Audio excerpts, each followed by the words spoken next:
Alors, bien aimés, je vais faire un petit résumé de ce qui avait été déjà annoncé la semaine dernière. Donc, la semaine dernière, nous avons vu les deux générations, n'est-ce pas?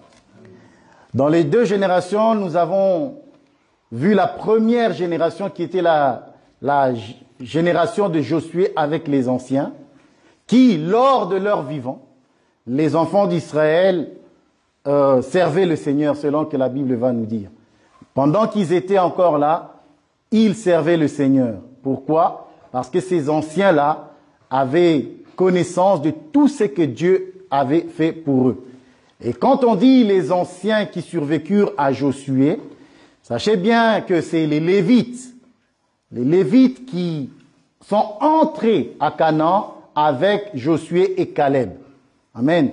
Parce que c'est l'autre génération dans le désert, il y en avait 10 qui n'avaient pas cru et 2 ont cru. Et la question a été posée, est-ce que c'est seulement ces 2-là qui sont entrés à Canaan? Nous disons que non. Bien sûr, les 2 sont entrés, mais il y a aussi la génération des Lévites qui est entrée à Canaan avec eux. Amen. Donc, si jamais on vous pose la question et on dit, quelqu'un vous affirmait que il n'y avait que Josué et Caleb qui sont entrés, ce n'est pas la totale vérité. Pour être plus profond, on dit que les Lévites aussi sont entrés. Pourquoi? Parce que parmi les 10 qui n'ont pas cru, les Lévites n'étaient pas mentionnés. Amen. Ce n'étaient que les 10 autres éclaireurs qui sont partis avec Caleb et Josué. Amen. Nous avons vu en exemple de la première génération Osias. Et ce jeune roi, lorsqu'il est devenu roi, il a été installé, il a été établi. Lui, qu'est-ce qu'il a fait? Il a été auprès de Zacharie, qui était à cette époque-là, en son temps, chercher l'Éternel. Et la Bible nous dit qu'au temps de Zacharie, Zacharie avait l'intelligence des visions. Et nous avons interprété l'intelligence des visions. Et nous avons dit, comme Daniel, comme Joseph, comme Salomon, c'était des personnes qui avaient une interprétation exacte de la volonté de Dieu et de la parole de Dieu. Donc, l'intelligence des visions, l'intelligence des songes, c'est l'interprétation de la parole juste de nos jours. Amen.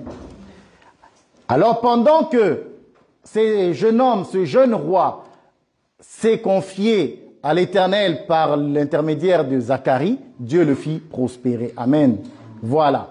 Et nous avons vu que nous, de cette génération, nous sommes assidus dans la recherche du Seigneur. Amen. Pourquoi?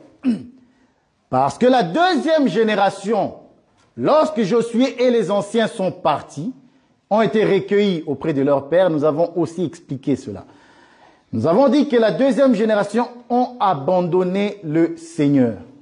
Alors nous avons posé la question, mais comment est-il possible? N'y avait-il pas des sacrificateurs? N'y avait-il pas des rois, des enseignants? Si, il y en avait. Et nous avons vu que lorsque la Bible dit qu'ils ont abandonné le Seigneur et qu'ils ne connaissaient pas Dieu et les choses que Dieu a faites pour eux, ça voulait tout simplement dire que ne pas connaître Dieu, ce n'est pas ce que nous croyons, que des personnes qui n'ont pas étudié. Non, ils connaissaient le Seigneur, ils connaissaient la parole de Dieu, mais ils ne le mettaient pas en pratique. Nous avons vu en exemple les fils d'Élie, qui étant sacrificateurs, n'obéissaient pas à la loi, ils commettaient des atrocités dans le temple.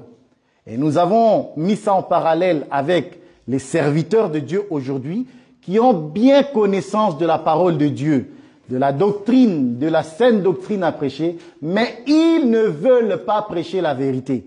Ils ont connaissance de toutes ces choses, mais ils refusent, ils gardent la vérité captive. Voilà, nous avons dit c'est là. Donc ce sont des personnes qui prêchent tout et contredisent la parole. Voilà, ils sont contredisants. Lorsque Paul donne un enseignement, aujourd'hui, eux, ils disent non, Paul a mal prêché. Vous voyez, ce sont des personnes ainsi. Et ils mettent aussi sur quelques thématiques, ils remettent la loi sur la table. Or, quiconque remet la loi sur la table fait du peuple qui l'écoute des captifs et des maudits. Parce que tu ne peux pas mettre la loi. Quand je dis la loi, je parle bien sûr de l'enseignement de la dîme. Lorsque tu remets cela et que tu incites le peuple, tu obliges le peuple à donner la dîme ou à payer la dîme, c'est la loi. Ça, c'est Moïse. Or, nous savons que tout ce qui est loi cérémonielle ont été accomplis et la dîme en fait partie. Donc, nous ne pouvons pas aujourd'hui prêcher la dîme. Ce n'est pas possible parce que nous croyons que ça a été accompli. Pourquoi? Parce que Dieu nous a donné la dîme. C'est Dieu qui a donné au peuple la dîme. Alors aujourd'hui, on veut s'accrocher à Abraham, en disant que Lévi a donné en Abraham. Non, ça c'est une très mauvaise interprétation des Écritures. Nous en parlerons ensuite dans l'avenir. Amen. Voilà. Alors aujourd'hui, j'aimerais insister sur la prédestination. Pourquoi? Parce que je crois que la fois passée, j'ai parlé de la prédestination et j'ai dit quelques mots, mais je n'ai pas forcément donné des versets, ou j'ai donné seulement un seul verset. Alors je vais revenir là-dessus. Pourquoi? Parce qu'une question a été posée. Est-ce que la prédestination est biblique? Nous sommes dans une génération où les gens croient que Dieu est un sentimentaliste. Dieu n'est pas dans les sentiments. Dieu est dans sa parole. Il est derrière sa parole pour l'accomplir. Voilà. Donc, Dieu a un plan. Dans le plan de Dieu, si tu ne connais pas le plan de Dieu, tu vas t'égarer. Tu vas t'égarer, tu vas vouloir enseigner le sentiment aux gens parce que toi, dans ta tête, tu te dis non, Dieu est amour, il ne peut pas prédestiner les gens à aller en enfer. Mais c'est méconnaître Dieu. Dieu ne fonctionne pas comme nous. Nous sommes des êtres humains. C'est d'ailleurs à cause de ce genre de choses que quand Noé est entré dans la barque, c'est Dieu qui ferma derrière lui. Vous voyez? C'est à cause de ces choses. Parce que Dieu, sachant que les hommes sont des émotionnels et sentimentaux, il risque d'ouvrir et les païens entrer dans cette barque. Vous voyez? Dieu lui-même s'est chargé de fermer. Ça veut dire quoi? C'est que Dieu a fermé la porte aux nations. Dieu n'a pas laissé tout le monde entrer pour être sauvé. Noé est entré, les gens étaient en train de crier au secours, sauvez-nous. Personne n'était là pour sauver. Et David, je crois, dans les psaumes, va dire, lorsqu'il y avait le déluge, Dieu était sur son trône. Lorsque les gens étaient en train de crier à l'aide, Dieu était sur son trône. Il voyait et il entendait et il ne faisait rien. Voilà le Dieu que nous prions. Il a l'air très méchant, mais non, ce que toi tu appelles méchant, ce n'est pas la méchanceté chez Dieu. C'est la logique, c'est la justice, voilà. Amen. Dieu est un Dieu juste. Voilà. Donc, lorsque nous avons parlé de la prédestination, nous avons dit, parce que plusieurs se cachent dans la grâce, en disant, j'ai déjà accepté le Seigneur, je crois en Dieu, et si je pêche et que je continue, ce n'est pas grave. Dieu a déjà pardonné en Jésus-Christ. Et il vit dans le péché. Et il y en a qui justifient leur péché en disant, mais l'autre aussi a fait, mais il n'y a pas de problème. Et d'autres même justifient le fait qu'ils sont en Christ, mais ils épousent deux femmes. En disant que non, Jacob a fait ainsi. Vous savez,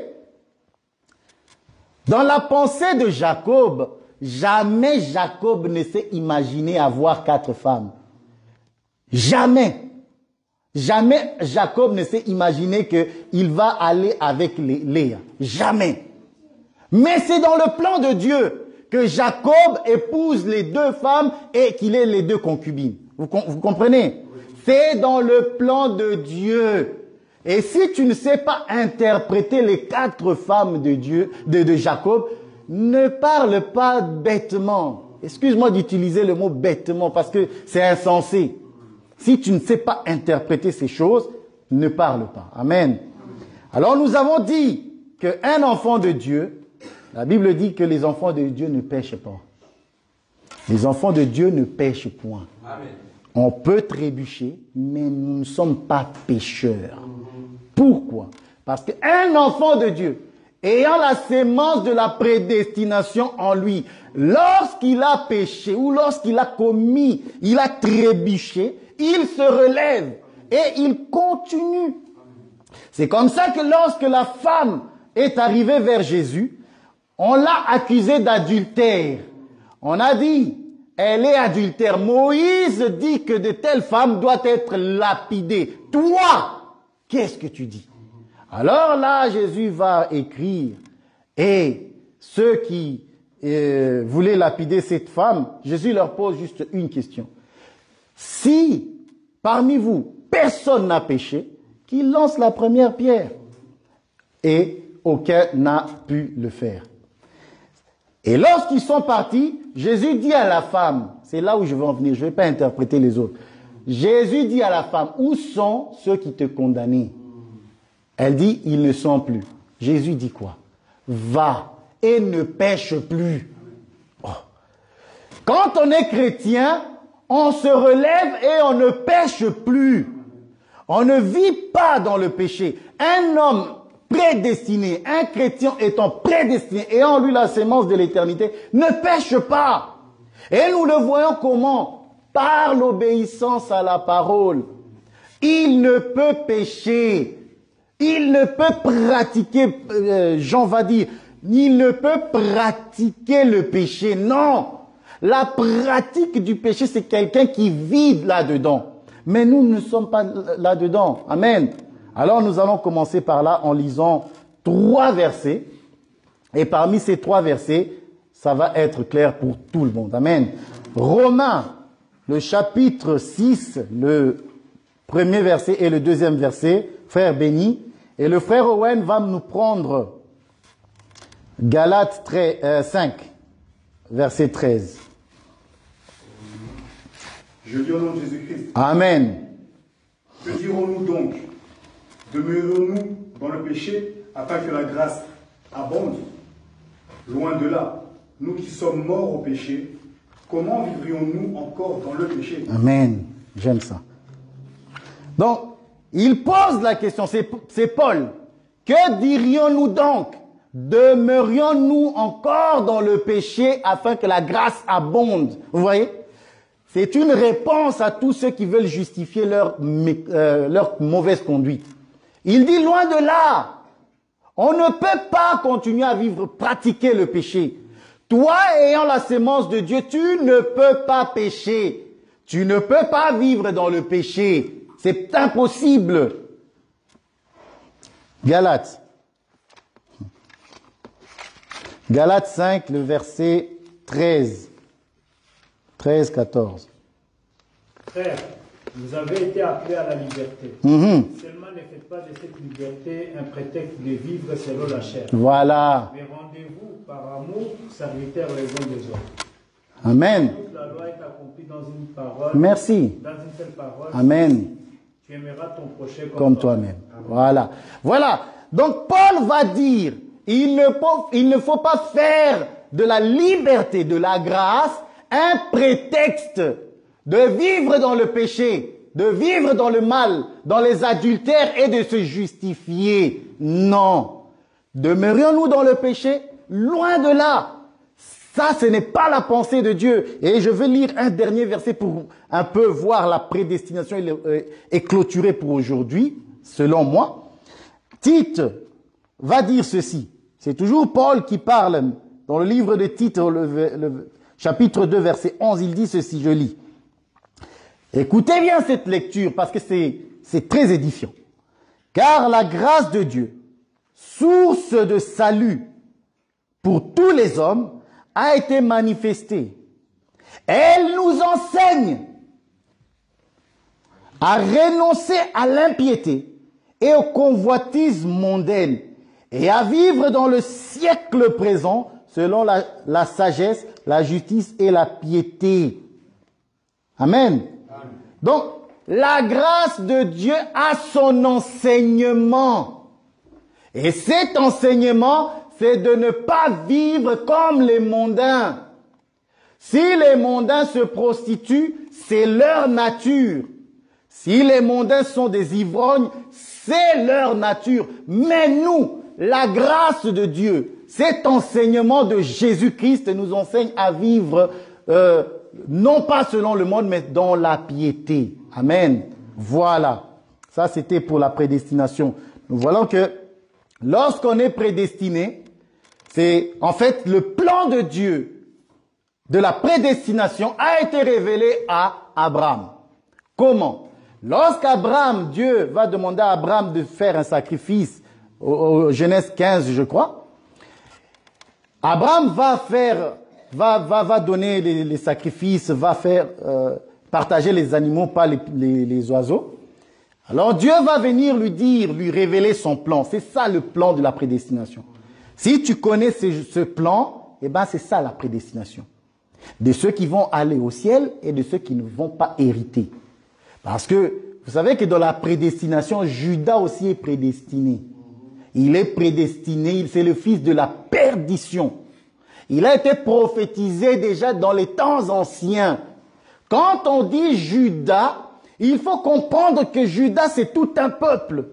C'est tout un peuple qui ont la même sémence que lui. Amen. Alors Dieu va venir chez Abraham et va dire à Abraham, Abraham, je veux que tu saches que ta descendance va aller en Égypte. Mais 400 ans vont passer, je les ramènerai dans le pays. Vous voyez? Lorsque Dieu dit ainsi, ça c'est avant le commencement, avant que ça arrive. Ça c'est la prédestination. Donc, avant que le monde, que Dieu dise que la lumière soit, Dieu il y avait une prédestination. Selon que Pierre va nous dire que Christ est un agneau prédestiné. Vous voyez? Avant même que toi tu viennes au monde, lui, il avait déjà sacrifié. Il y avait déjà un sacrifice pour les saints. Pourquoi? Parce que avant même que Dieu commence, il doit annoncer ce qu'il va faire. Et il annonce à qui? À ses serviteurs, les prophètes. Abraham étant prophète, Dieu va démontrer la prédestination. En lui disant que tes enfants, ça veut dire, lorsque je vais crier, il y aura un peuple qui m'appartient dans le monde, qui naîtront de partout dans le monde. Ce seront des Chinois, des Africains, des Européens, des Asiatiques, tout le monde, de partout. Ils seront dans le monde, parce que l'Égypte représente le monde. Vous voyez? L'Égypte va représenter le monde. Il dit, mais moi, lorsque le temps sera accompli, je viendrai et je les délivrerai. Vous voyez? Et je les ramènerai où? Je les ferai monter où? Dans le pays de leur promesse et de leur héritage. C'est ça même l'image du royaume, de la prédestination et du salut. Amen. Voilà. Alors, nous avons aussi d'autres personnes qui prétendent que pendant que nous sommes sur la terre, nous avons le choix de choisir Dieu ou de choisir Satan. Bien-aimés, nous refusons cette pensée. Nous refusons cette pensée parce qu'elle peut sembler très belle, mais ce n'est pas la parole de Dieu. Que non, l'homme a le choix de choisir Dieu ou Satan. Frère, avant que toi et moi nous venions dans le monde, Dieu avait déjà décidé pour toi. Dieu avait déjà prédestiné, décidé que toi tu vas l'appartenir. Donc, il n'y a pas de oui, Dieu vient, je suis dans le monde, j'ai le choix entre Bouddha, Allah et Dieu. Il n'y a pas. Il n'y en a pas. Si tu es là, si nous sommes là, c'est parce que Dieu l'a voulu ainsi. Si tu crois, si nous marchons dans l'intégrité, dans la piété, dans la justice, c'est parce que nous lui appartenons avant la fondation du monde. Et je vais démontrer cela. Pourquoi? Parce que c'est Jésus. Voilà. Je ne donne pas de versets, je parle comme ça parce que sinon il y aura trop de versets. Jésus va dire aux apôtres, il va leur dire ceci. Ce n'est pas vous qui m'avez choisi. Vous ne m'avez pas choisi. Moi, je vous ai choisi, je vous ai établi. Vous voyez? Donc, il n'y a pas de choix où je décide avec mon intelligence, je suis intelligent. Bien aimé, il faut savoir une chose, l'homme est un animal. L'homme est un animal. Et un animal ne peut pas choisir d'obéir à la parole de Dieu. Impossible.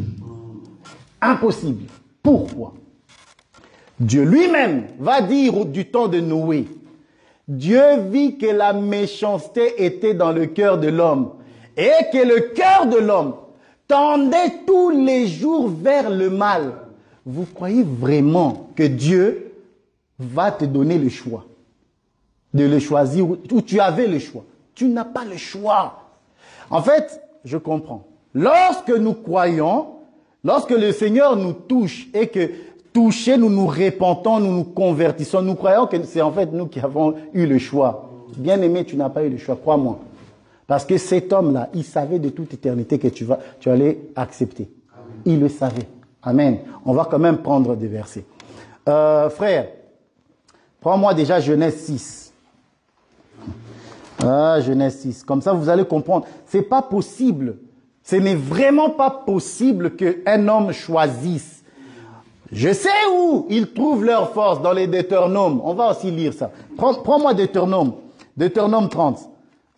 Frère Owen, prends-moi Genèse 6. On va lire Genèse 6 et puis on va aller chez Deutéronome. Parce que c'est là où Dieu parle à Israël lorsqu'il démontre la bénédiction et la malédiction. Il dit, j'ai mis 2 chemins devant toi. Le chemin de la vie et de la mort. Choisis, parce que Dieu dit choisis. Et c'est là qu'il s'appuie en disant que non, l'homme a le choix. Mais c'est faux. Nous allons expliquer ça. Prends-moi d'abord Genèse 6, le verset 5. Voilà, la méchanceté des hommes. L'Éternel vit que la méchanceté des hommes était grande sur la terre et que toutes les pensées de leur cœur se portaient chaque jour uniquement. Chaque jour, uniquement. La Bible dit chaque jour, uniquement vers le mal. Vous croyez vraiment, quand je dis que l'homme est un animal et ne peut pas faire le bien, Paul le dit aussi. Il dit la loi de l'Éternel, la loi est bonne, elle est spirituelle. Mais moi, je suis vendu au péché. L'homme est un animal qui ne peut pas comprendre, connaître le bien et le mal si Dieu lui-même ne l'explique pas et si Dieu même n'a pas fait le choix pour lui. Parce qu'il faut tenir compte que l'homme qu'on appelle Adam, lorsque l'esprit n'était pas encore en lui, c'était un animal. Amen. Parce que il devient Adam lorsque l'esprit de Dieu, quand on dit l'esprit de Dieu, ça veut dire cet homme est différent maintenant des animaux. Parce qu'il a l'esprit de Dieu. Sans l'esprit de Dieu, c'est un animal incapable d'obéir à la parole de Dieu. C'est pourquoi nous sommes différents des mondains. Ce qui fait de toi, de moi, différent des mondains, c'est l'esprit de Dieu qui est en nous. Amen. Tu enlèves l'esprit, ou même pas, les mondains, selon la pensée de Dieu, ce sont des animaux. Ce sont des animaux. C'est pour ça qu'ils marchent selon leurs pulsions. Ils ont envie de faire le bien. Ce jour-là, ils le font. Ils ont envie de tuer, ils tuent. Ils ont envie de commettre des atrocités, ils le commettent. C'est leur nature. Amen. Voilà. Deutéronome 30. C'est là où eux, ils disent que dans Dieu, nous avons le choix. Et vous allez voir que c'est vraiment... c'est aberrant de penser ainsi. 30, versets 15 et 19. Tu lis juste le verset 15 et puis tu vas directement au verset 19. Vois, Je mets aujourd'hui devant toi la vie et le bien, la mort et le mal. J'en prends aujourd'hui à témoin contre vous, le ciel et la terre. J'ai mis devant toi la vie et la mort, la bénédiction et la malédiction. Choisis la vie afin que tu vives, toi et ta postérité. Amen. Là, Dieu parle à qui? Dieu parle à Israël. Amen. Nous, il faut tenir compte que nous ne sommes pas Israël. La première des choses à savoir, c'est que tu n'es pas Israël. Nous, la Bible dit, c'est Romains. Ah, j'aime ça. Quand les versets viennent comme ça, alors que tu n'as pas préparé. Romains 8. Pour voir plus clair que ça de la prédestination, je ne sais pas. Romains 8. Romains 8. Ah, c'est Romains 8. Parce que, non seulement Jésus va dire que c'est moi qui vous ai choisi et que ce n'est pas vous. Quand il dit ça, il parle de nous. Vous n'avez pas choisi. C'est lui qui a choisi. Et d'ailleurs, il dit dans Jérémie, écoutez-moi, voilà. Avant que tu sois formé dans le sein maternel, bien-aimé, je te connaissais. Je t'avais établi. Avant que tu ne sortes, voilà, avant que tu ne sois formé. Quand on parle de formation avant la création, avant que je crée quoi que ce soit, moi Dieu, je te connaissais. Avant que tu ne sortes du sein maternel, je t'avais déjà établi prophète. Amen. Et Paul va dire ceci, si j'ai bonne mémoire. Lorsque Ananias est venu à lui, lorsqu'Ananias va prier pour lui, il va dire, Ananias dit ceci, Paul, mon frère, Dieu t'a destiné Dieu t'a destiné, c'est Dieu t'a destiné. 22, acte. Attends, Owen prend le 22. Non, ou bien comme je suis déjà là, 22. 22, 14. Tu es rapide. Eh ben, bien, c'est bien. Tu es plus rapide que moi. Je croyais que j'étais... Acte 22, 14. Voilà ce que Paul va dire, Ananias va dire à Paul. Bien-aimé, que personne ne te mente. Tu n'as pas choisi d'être ici. Tu n'as pas choisi d'être chrétien. Le Seigneur a fait le choix avant que tu viennes au monde. Amen. Voilà ce que Ananias va dire. Lis-moi ça, mon frère. Il dit, le Dieu de nos pères t'a destiné à connaître sa volonté. Le Dieu de nos pères a fait quoi? A destiné. Il a destiné. Donc, lorsque Dieu va créer le monde, dans sa pensée, il y a Paul, il y a moi, il y a Roger, il y a Owen. C'est ça, c'est cette parole-là. Il dit, Dieu t'a destiné. Donc, quand tu viendras dans le monde, ton destin, parce que il faut parler maintenant des destins, ton destin. Donc, fais ce que tu veux, toi là, tu appartiens au Seigneur. C'est ça que ça veut dire. Donc, toi, tu appartiens au Seigneur. Attends. Comme il ne se laissait pas, c'est 22, 14, moi je suis où? Il dit, le Dieu de nos pères t'a destiné à connaître sa volonté, à voir le juste et à entendre les paroles de sa bouche. Bien-aimé, si tu n'es pas destiné, c'est pour ça que plusieurs personnes se sont autoproclamés pasteurs. Ils n'ont pas la prédestination de connaître ces choses, de voir. Parce que pour voir, pour entendre, c'est Dieu qui le fait. Paul était destiné à ça. Mais avant, Paul était aveugle. Mais étant destiné, Jésus va l'apparaître. Jésus va le faire voir la gloire. Les écailles vont tomber. Et Paul va comprendre les Écritures. C'est pourquoi aujourd'hui nous avons beaucoup de pasteurs qui ne sont pas prédestinés. Lorsqu'ils prêchent, ils ne comprennent pas ce qu'ils prêchent. Parce que Dieu n'a pas enlevé le voile et Dieu ne leur a pas parlé. Mais ils ont couru, dit Jérémie. Je n'ai pas parlé qu'ils ont commencé à prophétiser. Mais moi, je n'ai pas parlé. Vous voyez? Donc ces gens-là, ne sont pas prédestinés. Vous savez, du temps des prophètes, il y a eu des faux prophètes. De nos jours aussi, Pierre va dire, il y aura des faux docteurs. C'est des gens qui ne sont pas prédestinés. Paul va aller plus loin et dit, ils ont la marque de la flétrissure en eux. Et donc, ils ont la marque de la perdition. Ils vont aller en enfer. C'est cela même que Jésus va dire, je ne vous ai jamais connu.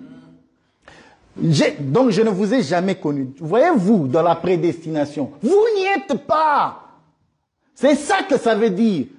Vous n'y êtes pas. Nous avons fait des miracles. Je ne vous connais pas. Je ne vous ai jamais, je dis bien, jamais connu. Amen. Ok. C'était quoi le verset que je t'avais donné? J'étais dans Deutéronome, si vous voulez. Tu as lu Deutéronome? Ok, lis-le-moi, s'il te plaît. Voilà.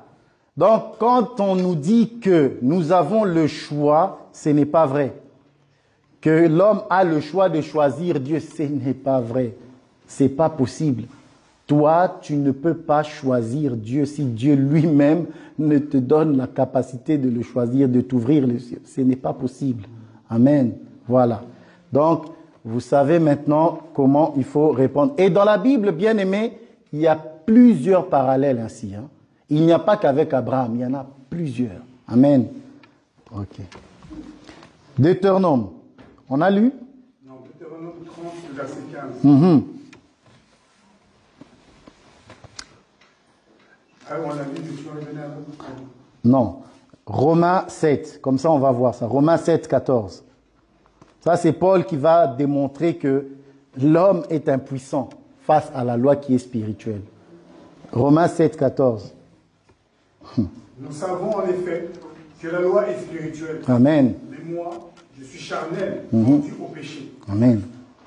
Nous savons que la loi est spirituelle, mais que moi, je suis vendu au péché. Voilà. Donc, étant vendu au péché, Romains 8 va nous dire ceci. Je vais lire ça et vous allez comprendre. Romains 8. Ah, c'est ça la prédestination claire. Écoutez ce que dit Paul. Et ça, si tu as ça, personne ne peut plus rien contre toi. Écoutez, il dit, nous savons du reste que toute chose concourt au bien de ceux qui aiment Dieu, de ceux qui sont appelés selon son dessein. Car ceux qu'il a connus d'avance, bien aimé, vous voyez, quand on dit d'avance ici, c'est avant de commencer à créer, avant de former le monde, le temps. Ça, c'est dans l'éternité. Voilà. Ceux qu'il a connus d'avance, il les a aussi prédestinés à être semblables à l'image de son Fils, afin que son Fils fût le premier-né entre plusieurs frères. Et ceux qu'il a prédestinés, il les a aussi appelés. Ceux qu'il a appelés, il les a aussi justifiés. Et ceux qu'il a justifiés, il les a glorifiés. Vous voyez? Nous sommes prédestinés. Quand on parle de prédestination, il n'y a pas de choix. Dieu a fait le choix avant que tu viennes au monde. Il avait déjà choisi. Ça, bien aimé, quand nous réalisons ça, nous, étant chrétiens, nous devons vraiment rendre grâce à Dieu. Parce que c'est Dieu t'a choisi. Donc, la Bible dit, il a aimé Jacob. Voilà. Bien aimé, il y en a beaucoup. Il a aimé Jacob, mais il a eu de la haine, il a haï, il a préféré Jacob et il a écarté Ésaü. Mais Paul va dire, mais les enfants ont fait quoi? Les enfants ont fait quoi? Alors qu'ils n'étaient pas encore formés, ils étaient même pas, Dieu avait déjà choisi. Pour moi, c'est avec Jacob que je vais marcher et pas avec Ésaü. Mais la Bible dit, c'est toujours Paul dit, mais les enfants, ils avaient fait quoi? Est-ce que dans le ventre de leur mère, ils avaient choisi? Vous voyez? Il n'y a pas de choix. Dieu choisit pour nous. Et il t'a choisi, toi, il m'a choisi. Bien-aimé, rendons grâce à Dieu. Acclamons ne fût-ce que pour ce choix-là. Amen. Dieu t'a choisi, bien-aimé.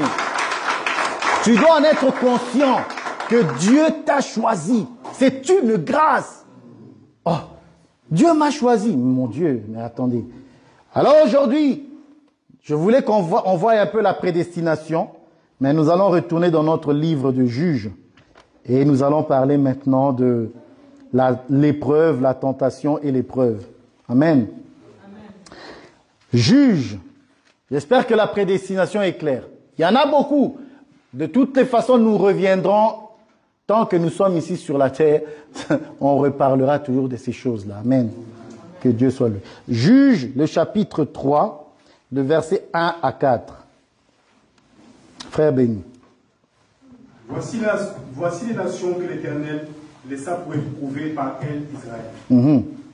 Tous ceux qui n'avaient pas connu toutes les guerres de Canaan.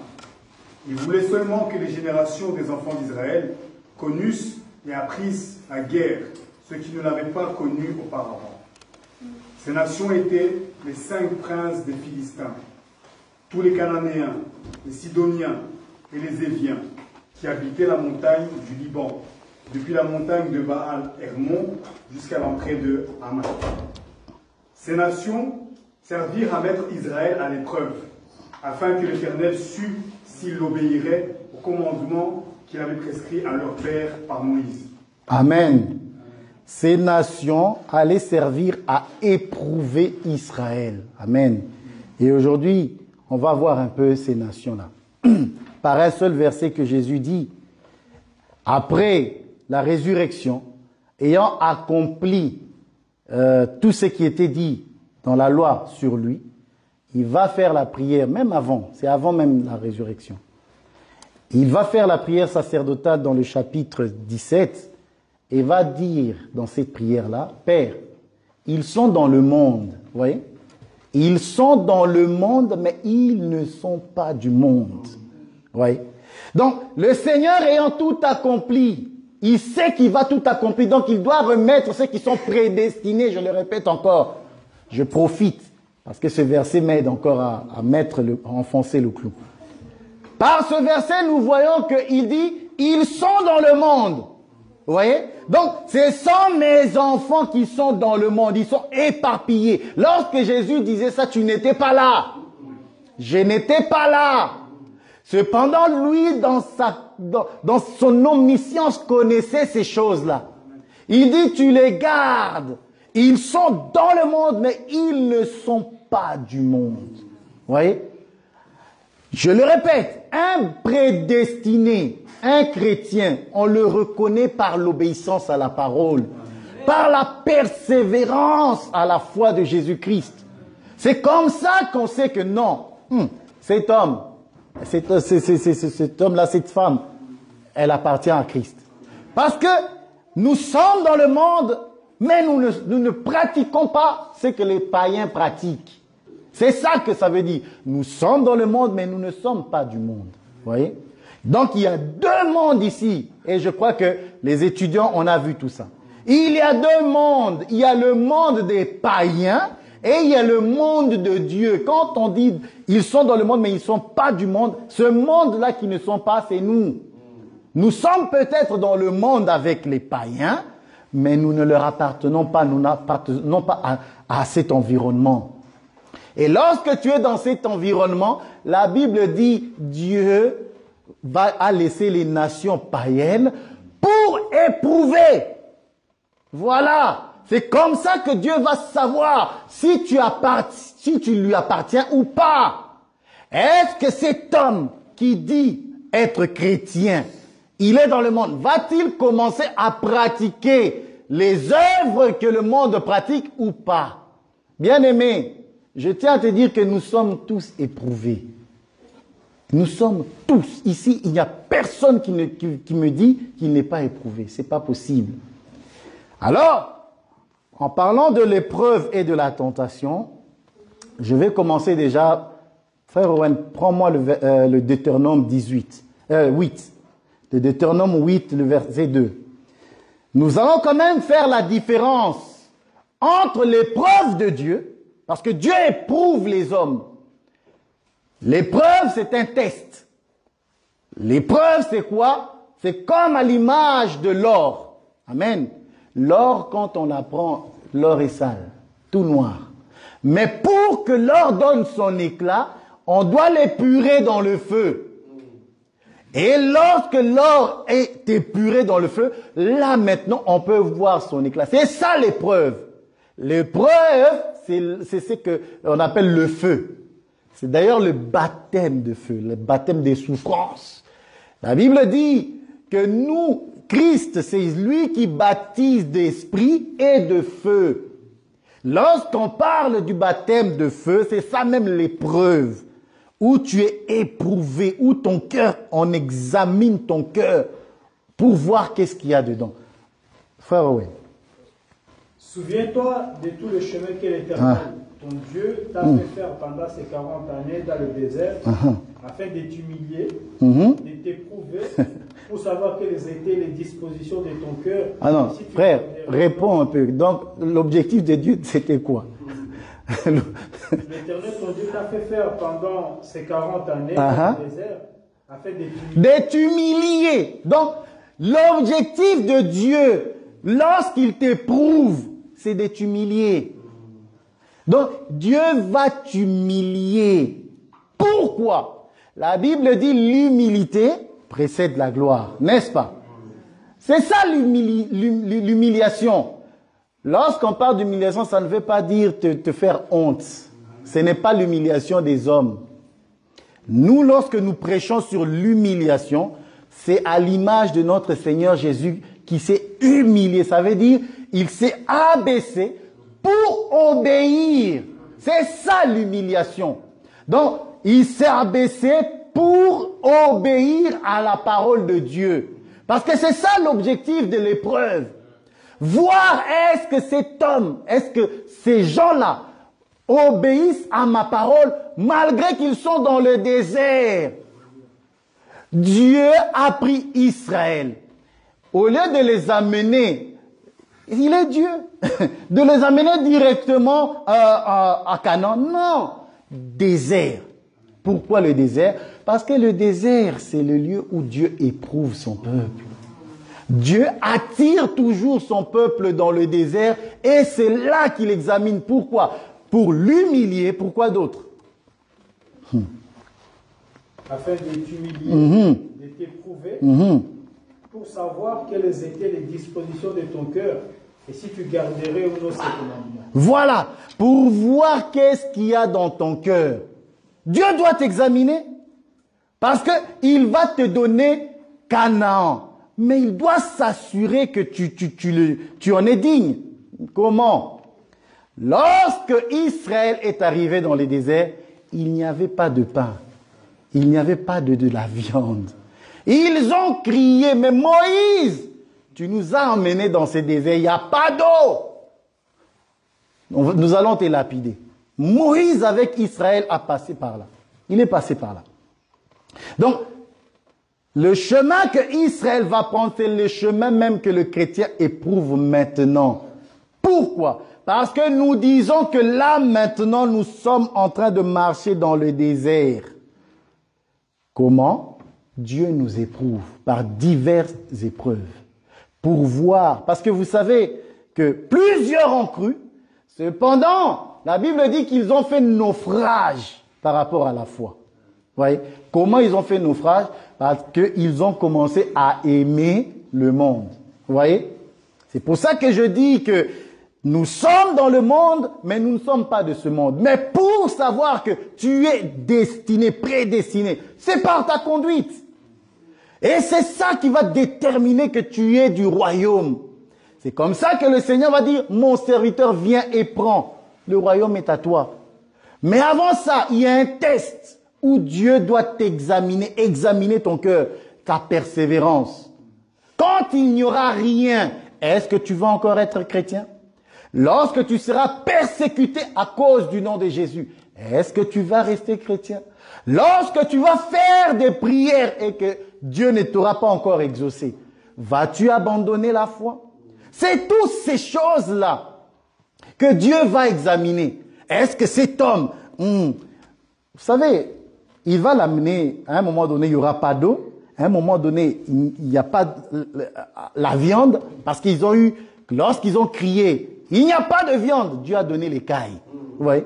Donc, lorsqu'il manquera Parce que il arrivera que pendant un temps tu es bien, mais pendant un autre temps tu ne seras pas bien. C'est ça la vie chrétienne. La vie chrétienne est faite de haut et de bas. Si tu ne comprends pas ça, tu vas abandonner la foi. Si tu ne comprends pas ces enseignements, tu vas abandonner. Parce que la Bible nous dit que ces choses ont été écrites. C'est pour ça qu'il faut méditer la parole. C'est pour ça qu'il faut venir dans les enseignements. Il faut venir écouter ces choses. Parce que les choses t'arrivent et toi tu fuis.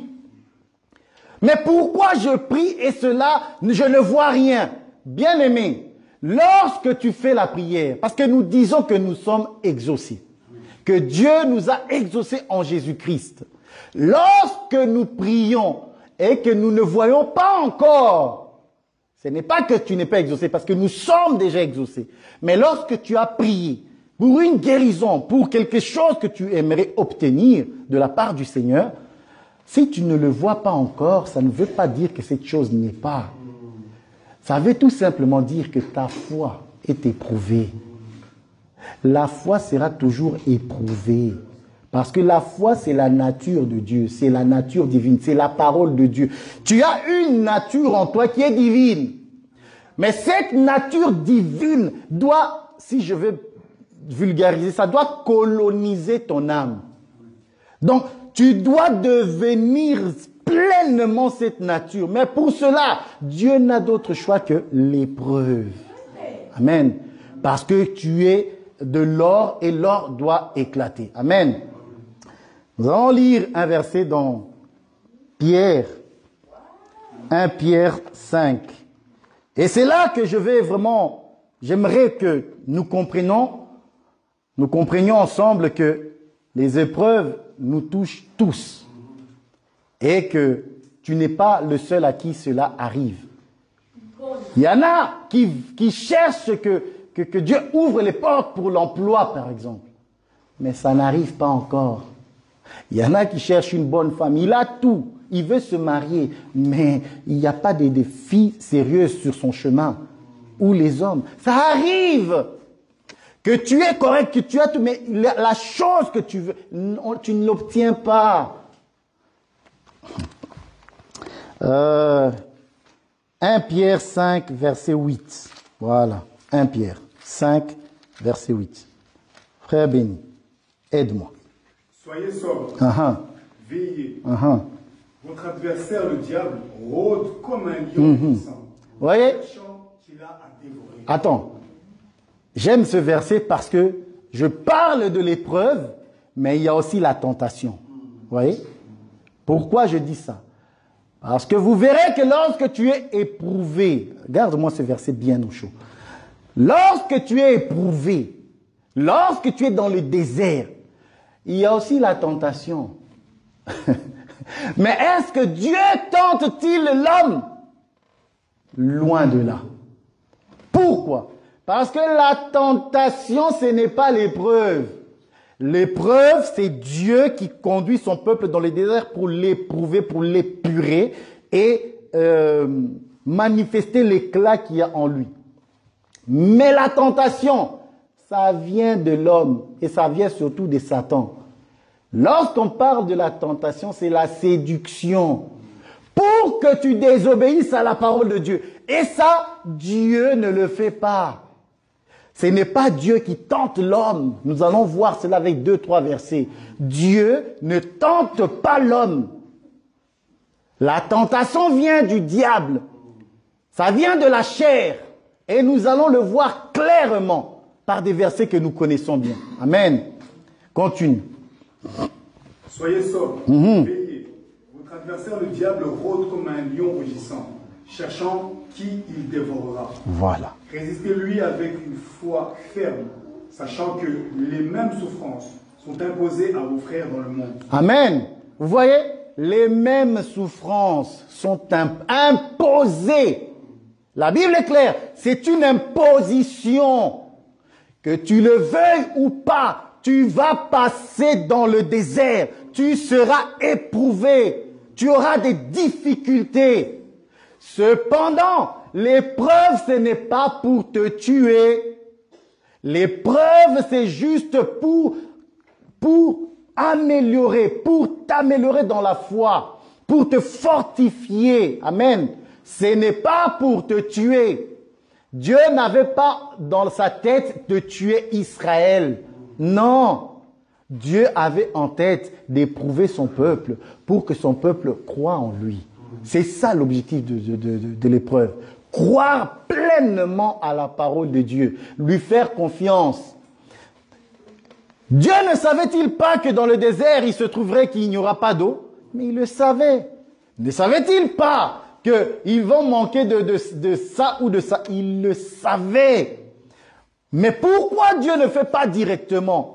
Quand Dieu n'a pas encore fait, ça ne veut pas dire qu'il n'a pas prévu cela. Nous avons lu ce qui s'est passé avec Israël. Et Paul va nous dire ces choses ont été écrites pour nous servir d'exemple. Donc, si tu traverses les difficultés, les manques, frère, tu n'es pas le seul. Cela nous a été imposé à tous sans exception. Sans exception. Amen. Voilà. Le chapitre 4 du livre de Pierre, je vais lire ça. Écoutez ce que la Bible dit. Ainsi donc, Christ ayant souffert dans la chair, vous aussi armez-vous de la même pensée. Car celui qui a souffert dans la chair en a fini avec le péché. Amen. Afin de vivre non plus selon les convoitises des hommes, mais selon la volonté de Dieu, pendant le temps qui lui reste à vivre dans la chair. Vous voyez, c'est alors que ça va se compléter. Ce n'est plus moi qui vis, c'est Christ qui vit en moi. Vous voyez, ce n'est plus moi qui vis. Donc tu dois être armé de la même pensée que tu vas traverser le désert, que tu seras éprouvé. Et dans l'épreuve, Dieu va te donner la récompense. Amen. Alors nous allons prendre le livre de Jacques. Et par là, nous allons voir la tentation. Pourquoi? Parce que nous devons savoir que la tentation, je le répète, ne vient pas de Dieu. Dieu ne tente personne. Il ne sait pas tenter. Dieu, s'il y a quelque chose, voilà, s'il y a quelque chose que Dieu ne sait pas faire, c'est tenter. Dieu ne peut pas te séduire pour que tu désobéisses à sa parole. Il ne sait pas faire ça. Ça, il ne sait pas. Bien aimé, il peut se trouver que tu passes dans les temps difficiles. Et d'ailleurs, lorsque tu es éprouvé, tu verras que la tentation aussi va se présenter. La tentation, quand tu manques. Vous savez, nous sommes dans le monde. Hein. Il y a des choses que nous voulons et que nous ne voyons pas encore, mais que nous avons.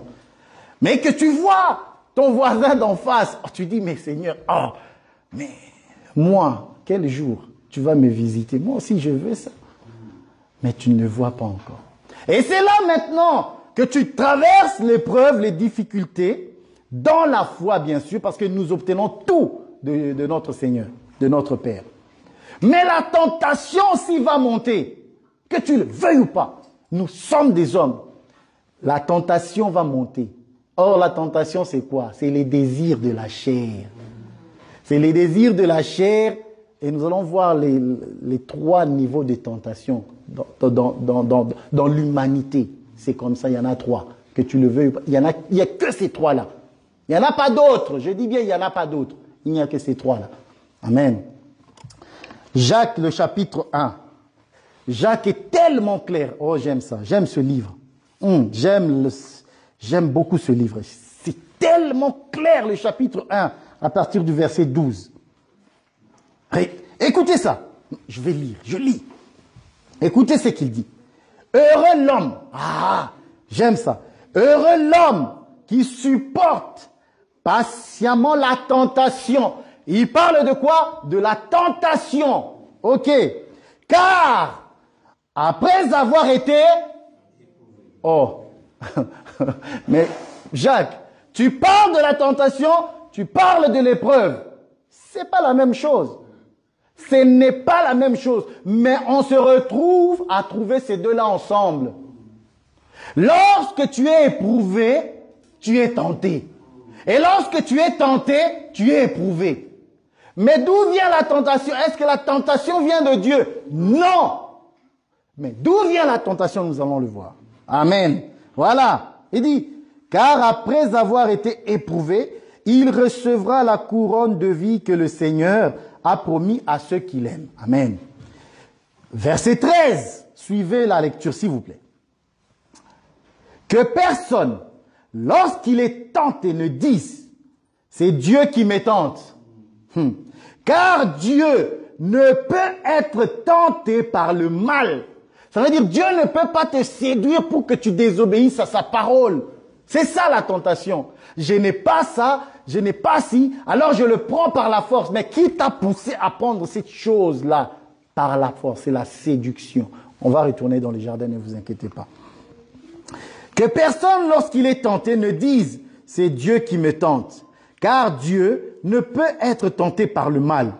Et il ne tente lui-même personne. Voilà. 14.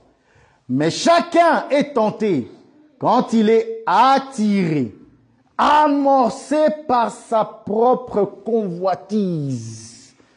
C'est ta convoitise, la convoitise de la chair. C'est ça la tentation.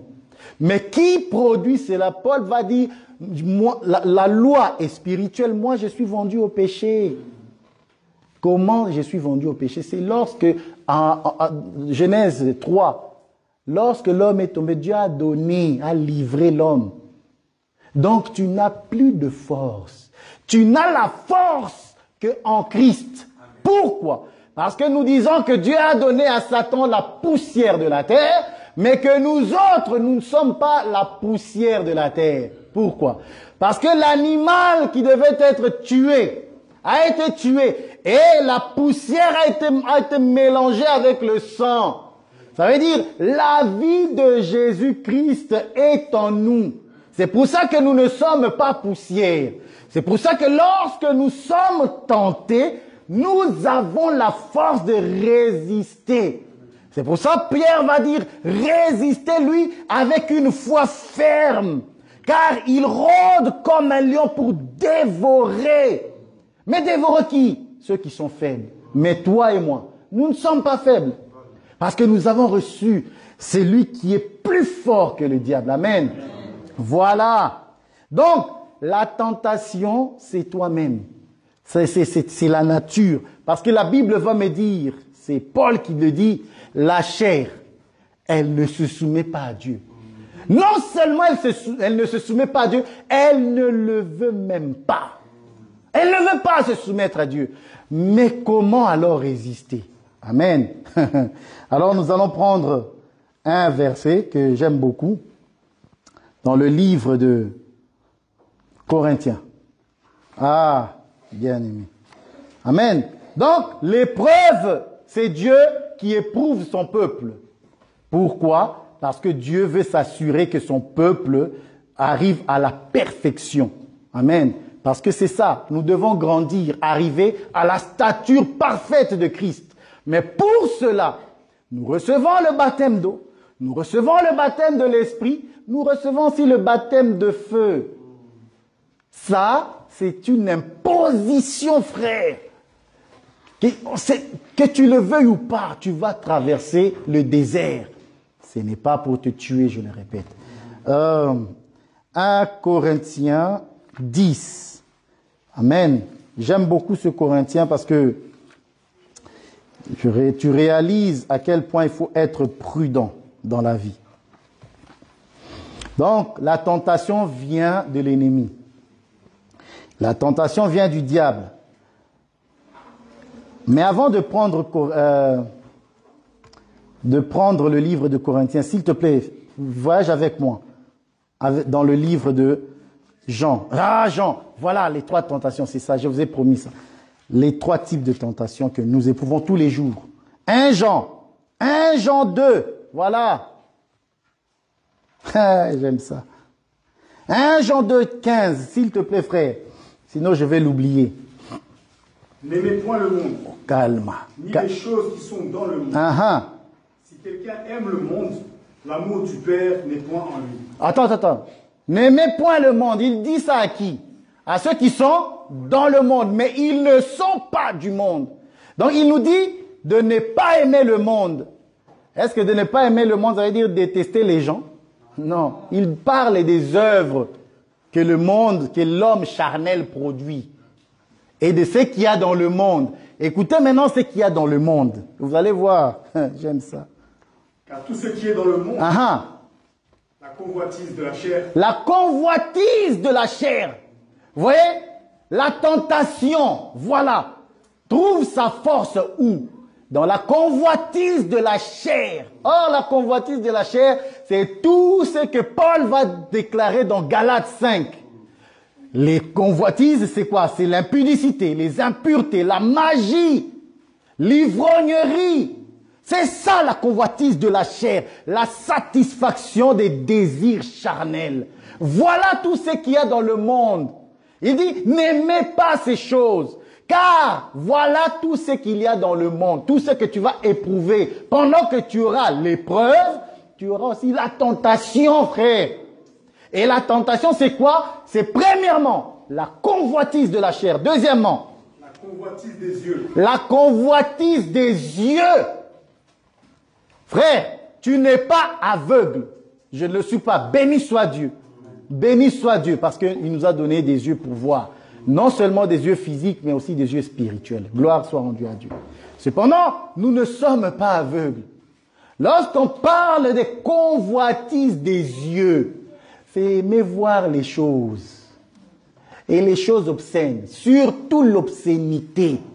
Ça, c'est tout ce que l'homme naturel, l'homme charnel, l'homme animal, ça donne à ces choses-là. À la convoitise charnelle et à la convoitise des yeux.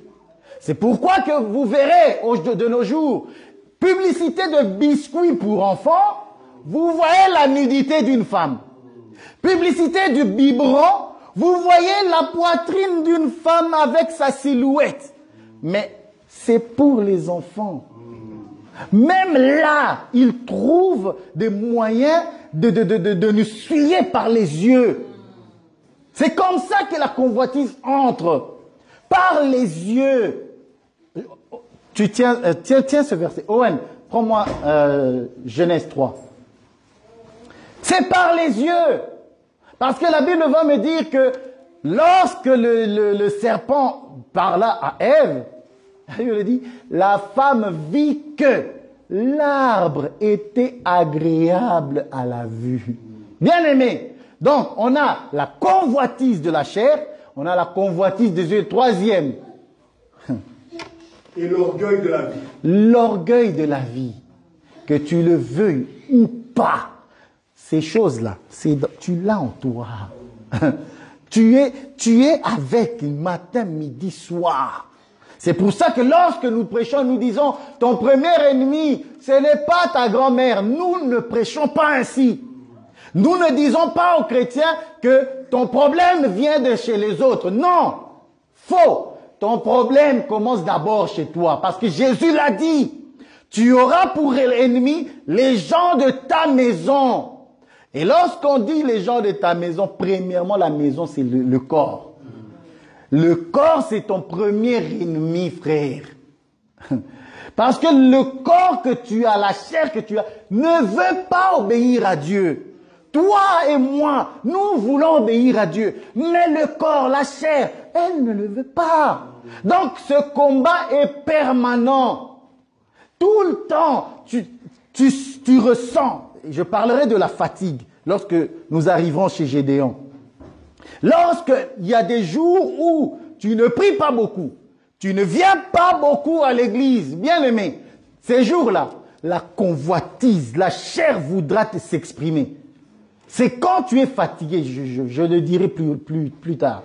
Lorsque tu ressens de la fatigue, que tu ne pries plus beaucoup, tu ne viens plus à l'assemblée, bien aimé, tu deviens vulnérable. Et la chair ne cherche qu'une seule chose, reprendre le dessus. C'est pourquoi, bien aimé, sois un homme de prière. Sois un disciple de Christ qui vient écouter la parole. Lorsque nous nous rassemblons, viens. Parce que ici, on peut se ressourcer. La prière, lorsqu'on te dit mercredi, il y a prière, tu n'as rien à faire. Viens prier. Viens écouter. Parce que écouter va te donner la force de prier. Mais si tu ne fais pas ces choses, bien aimé, tu vas tomber. Je te le dis, tu vas tomber. Tu vas tomber. Mais si tu fais ces choses, si tu écoutes la parole, si tu pries avec les frères, si tu prends aussi le temps tout seul à la maison, eh bien, tu verras comment tu grandiras. Tu grandiras et tu seras fort. Lorsque la tempête viendra, ta maison ne bougera pas. Voilà. Tu seras comme cette maison qui est bâtie sur le roc. Amen. Donc, nous avons la convoitise de la chair, la convoitise des yeux. Nous avons l'orgueil de la vie. Ça, c'est tout homme qui veut réussir dans la société. À force de vouloir les choses du monde, la gloire de ce monde, tu vas te prostituer. Tu vas te donner au diable. Vous savez, aujourd'hui, hein, nous avons connu la prostitution à la gare du Nord, les vitrines. Mais aujourd'hui, tu n'as plus besoin d'aller là-bas. C'est ton téléphone, vitrine, convoitise des yeux, convoitise de la chair, l'orgueil de la vie. À force de vouloir les choses du monde, les belles voitures, faire tout son possible pour obtenir ces choses, tu risques de faire des abominations. C'est à cause de ces genres de choses qu'à un moment, nous avons eu le porta-potty. Bien aimé, ce n'est pas fini, ça continue. Ne croyez pas que c'est fini parce qu'on n'en parle plus. Non, ça continue. Pourquoi ces filles-là, même les hommes font cela? Parce qu'ils veulent quoi? Des sacs Gucci, des belles voitures. Et ça, c'est l'orgueil de la vie. Et on est confronté à ça jour après jour. Amen. Et ça fait partie de la tentation. Est-ce que c'est Dieu qui le fait? Je le répète, non. Dieu ne peut pas tenter qui que ce soit. Il ne sait pas le faire. Dieu éprouve. Mais pendant l'épreuve, je le répète, il y aura la tentation. Amen. Lisons un peu Genèse pour voir que nous retrouvons en fait tout ce que Jean a dit là. En fait, il a pris de Genèse. Tout ce que Jean a énuméré, les 3 tentations, il a pris chez Genèse. Genèse 3. Ah, je vais bientôt terminer. Dans 5 minutes. Donnez-moi juste 5 minutes. Genèse 3. À partir du verset 5. Mais Dieu sait que le jour où vous en mangerez, vos yeux s'ouvriront et que vous serez comme Dieu. Vous voyez? Donc, il y a déjà la séduction de de l'orgueil de la vie. Dieu sait que vous serez comme lui. Donc, vous voulez devenir, obtenir cela. En fait, le diable est rusé. C'est pour ça que c'est lui le séducteur. Parce qu'il te dit quelque chose que tu as déjà. Mais Dieu était en l'homme. Mais tu as sa nature. Mais toi, tu veux être comme lui. Je ne sais pas qu'est-ce qui s'est passé dans la tête de Ève. Vouloir être comme Dieu veut dire quoi dans sa tête? Je ne sais pas. Amen. Continuons la lecture. Mais Dieu sait que le jour où vous en mangerez, vos yeux s'ouvriront et vous serez comme Dieu, connaissant le bien et le mal. La femme vit que l'arbre était bon à manger et agréable à la vue, et qu'il était précieux pour ouvrir l'intelligence. Elle prit de son fruit, et en mangeant, elle en donna aussi à son mari, qui était auprès d'elle, et il en mangea. Amen. Vous voyez? Donc ici, nous avons la convoitise des yeux, nous avons la convoitise de la chair, nous avons aussi l'orgueil de la vie. Tout ça est là-dedans. C'est pour ça que Jean, l'apôtre, va prendre cela et va démontrer cela à l'Église, pour que l'Église comprenne que, frère, tu seras confronté à ça tous les jours de ta vie. Alors nous allons lire un dernier verset. 1 Corinthiens 10. 1 Corinthiens 10. Laisse-moi trouver ça. À partir du verset 11. On va dire 11, mais je crois que c'est 12 et 13. Je le crois. Vous savez, il y a des versets que je n'ai pas forcément écrits, ça vient comme ça, donc je dois aussi voir, parce que bon, je les connais déjà, je sais ce qu'elle dit, ce qu'il dit. 11, à partir du verset 11. 1 Corinthiens 10, verset 11, voilà. Ces choses leur sont arrivées pour servir d'exemple. Elles ont été écrites pour notre instruction, à nous qui sommes parvenus à la fin des siècles. Ainsi donc, que celui qui croit être debout prenne garde de tomber. Aucune tentation ne vous est survenue qui n'ait été humaine. Et Dieu, qui est fidèle, ne permettra pas que vous soyez tentés au-delà de vos forces, mais avec la tentation, il préparera aussi le moyen d'en sortir, afin que vous puissiez la supporter. Amen. Afin que vous puissiez la supporter. Bien-aimés, les tentations que Paul va dire qui sont humaines, c'est ce que nous avons vu avant. Donc la convoitise de la chair, la convoitise des yeux et l'orgueil de la vie. Mais j'aime le verset qui est au-dessus. Il dit, ainsi donc que celui qui croit être debout, prenne garde de ne pas tomber. Frère, si aujourd'hui tu regardes et que tu réalises, tu es conscient que tu es debout, prends garde. Prends garde, ça veut dire ce que Jésus disait, veillez et priez, afin d'avoir la force de ne pas tomber dans la tentation, dans le péché. Amen. Que Dieu bénisse sa parole.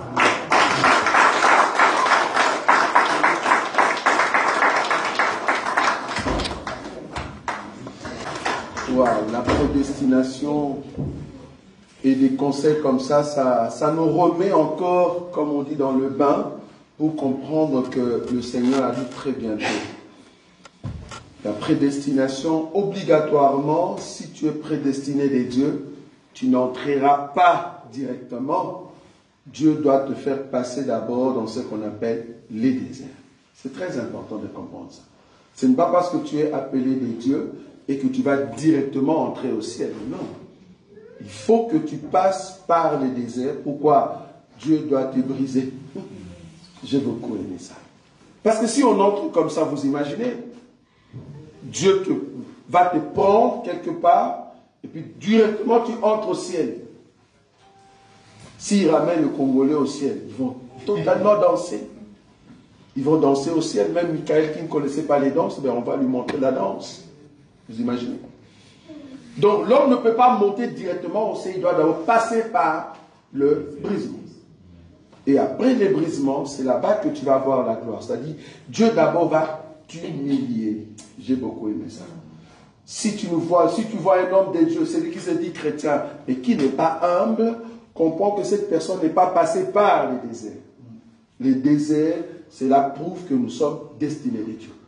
Parce qu'il y a beaucoup qui disent, ben, la destinée de Dieu, la prédestination, pardon, veut dire, je peux tout faire, mais je vais entrer au ciel. Non.